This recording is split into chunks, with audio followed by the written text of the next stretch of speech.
Всем привет! Сегодня вместе приготовим очень вкусный, мягкий и простой в приготовлении кекс. Тесто замешивается буквально за 5 минут, и даже миксер для этого не нужен.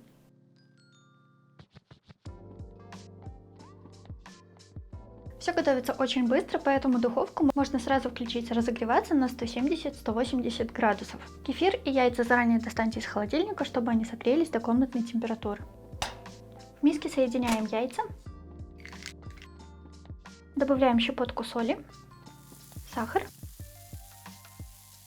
1 чайную ложку ванильного сахара, либо щепотку ванилина. И по желанию можно добавить немного апельсиновой цедры. У меня она домашняя, я просто посушила апельсиновые корочки и потом измельчила в блендере. Также можно натереть цедру и свежего апельсина. Будет очень ароматно. И просто все перемешиваем венчиком до однородности.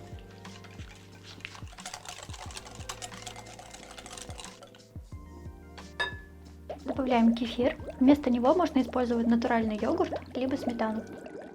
Растительное масло без запаха. Вместо него можно использовать растопленное сливочное масло. И еще раз все перемешаем до однородности.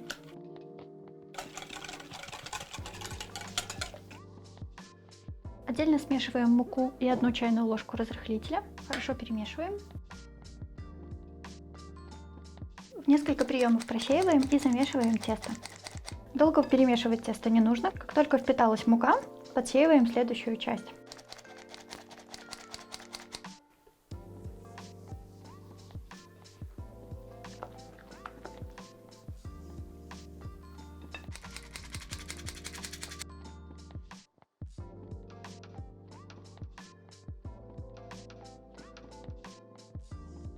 Все, тесто готово. Оно должно получиться вот такой кремовой консистенции. След от венчика остается на поверхности и не растекается. По желанию в тесто можно добавить какие-нибудь ягоды, орехи, фрукты или сухофрукты. У меня сегодня 100 грамм замороженной черной смородины. Предварительно размораживать ее не нужно, чтобы ягодки лучше держали форму. К ним я добавляю 1 чайную ложку муки и хорошо перемешиваю.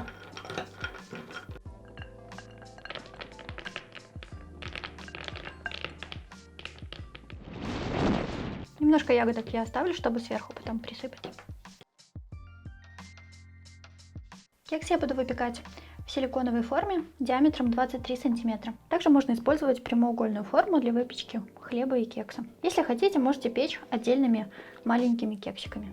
У меня форма силиконовая, поэтому ее ничем смазывать не нужно. Если у вас будет стеклянная либо металлическая, тогда обязательно смажьте любым маслом и присыпьте тонким слоем муки. Также по желанию можно сверху присыпать штрезельной крошкой. Здесь у меня мука, щепотка соли, сахар и холодное сливочное масло.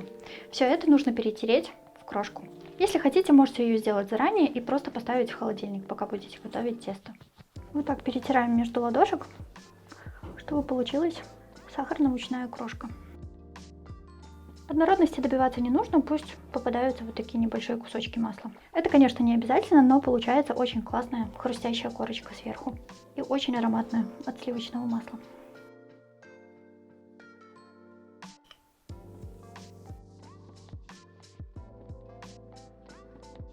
Выпекаем кекс в духовке, разогретой до 170-180 градусов, ориентировочно 30-35 минут.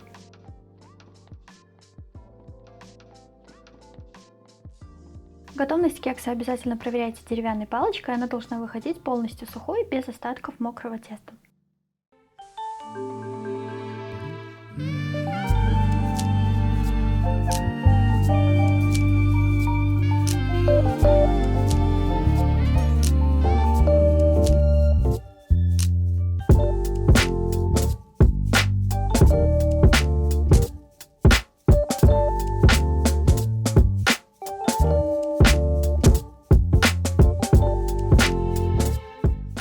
Кекс получается очень-очень мягеньким, воздушным, пышным. Он умеренно сладкий и, конечно же, очень вкусный. Плюс попадаются кисленькие ягодки смородины, а сверху очень вкусная, хрустящая, рассыпчатая крошка. В общем, это очень-очень вкусно. Надеюсь, такой рецепт вам понравится. Обязательно готовьте, пробуйте и пишите свои отзывы в комментариях. Лично для меня этот рецепт просто находка, когда, как говорится, гости на пороге. Так что жду ваши отзывы и желаю приятного аппетита!